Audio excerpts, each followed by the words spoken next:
পশ্চিমবঙ্গ শুধুমাত্র আমাদের সংস্কৃতি বা চিত্রকলায় পারদর্শিতার জন্য সারা বিশ্বে পরিচিত তাই নয়।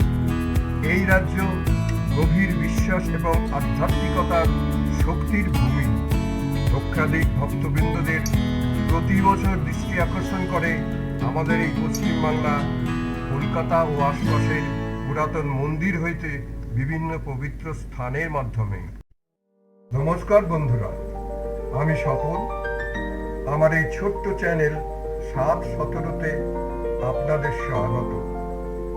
এই পর্যায়ে আমরা কলকাতার এবং আশেপাশের বিভিন্ন পবিত্র স্থান নিয়ে কিছু বলতে ও দেখাতে চলেছি। এগুলি যদি আপনাদের ভালো লাগে তাহলে আপনারা আমার এই ছোট্ট চ্যানেলটিকে সাবস্ক্রাইব, লাইক এবং শেয়ার করবেন, যাতে আমরা আরো অনেক নতুন নতুন এইরকম মন্দির এবং পবিত্র স্থান নিয়ে অনেক কিছু পরিবেশন করতে পারি। ধন্যবাদ।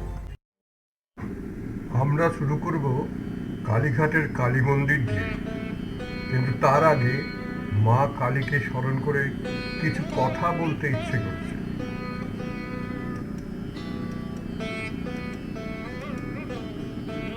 মা কালী হলেন মা দুর্গার এক ভয়ঙ্কর রূপ, যা তিনি ধারণ করতে বাধ্য হয়েছিলেন সমস্ত অশুভ শক্তির দমন করতে গিয়ে। এই রূপ কালোতে পরিণত হয়েছিল কারণ মর্তবাসীর সমস্ত হতাশা, দুঃখ, লাঞ্ছনা নিজের মধ্যে আত্মসাৎ করার জন্য। আশীর্বাদী রক্তবীজের অনামাত্র রক্ত যাতে মাটি স্পর্শ করে কোটি কোটি রক্তবীজ জন্ম নিতে না পারে।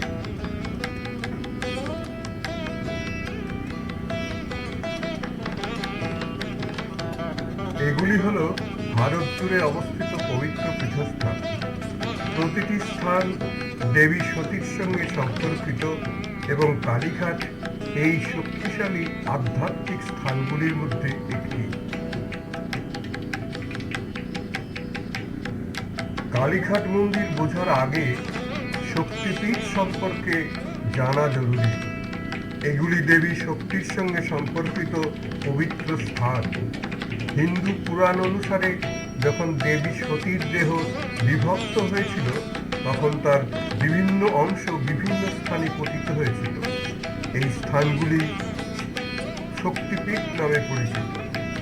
কালীঘাটকে এই পবিত্র স্থানগুলির একটি বলে মনে করা হয়।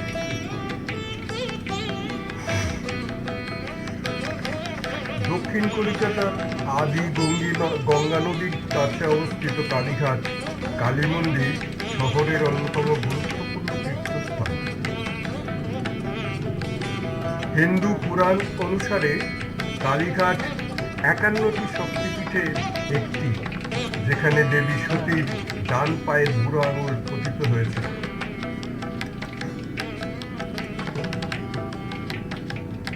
মন্দিরের অভ্যন্তরে 3 চোখ ও স্বর্ণজিহ্বা বিশিষ্ট মা কালীর এক শক্তিশালী বিগ্রহ বিরাজমান, যা ঐশ্বরিক শক্তি ও সুরক্ষার প্রতীক। প্রতিদিন হাজার হাজার ভক্ত মা কালীকে ফুল ও প্রার্থনা নিবেদন করতে এই মন্দিরে আসেন।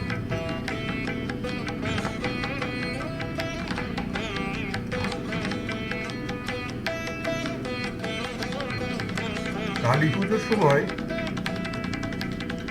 মন্দিরটি ভক্তি ও আধ্যাত্মিক উৎসবে পরিপূর্ণ হয়ে ওঠে।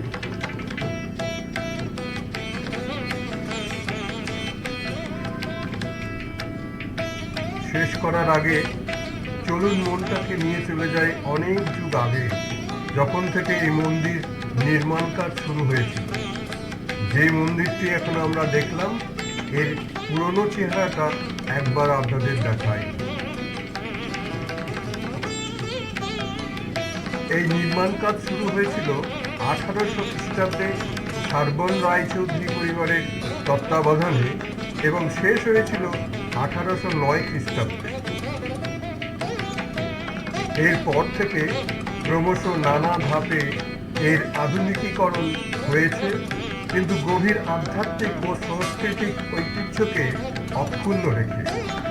মূলত একটি সাধারণ স্থাপত্যশৈলীতে নির্মিত এই মন্দিরটি 19 ও 20 শতকে বিশেষত স্থানীয় জমিদার ও ভক্তদের পৃষ্ঠপোষকতায়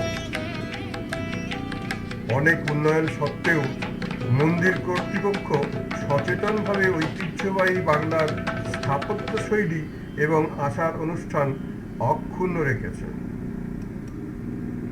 কালীঘাট মন্দির কলকাতার অন্যতম আধ্যাত্মিক কেন্দ্র হিসাবে পরিচিত, যা সারা দেশ ও বিদেশ থেকে ভক্তদের আকর্ষণ করে।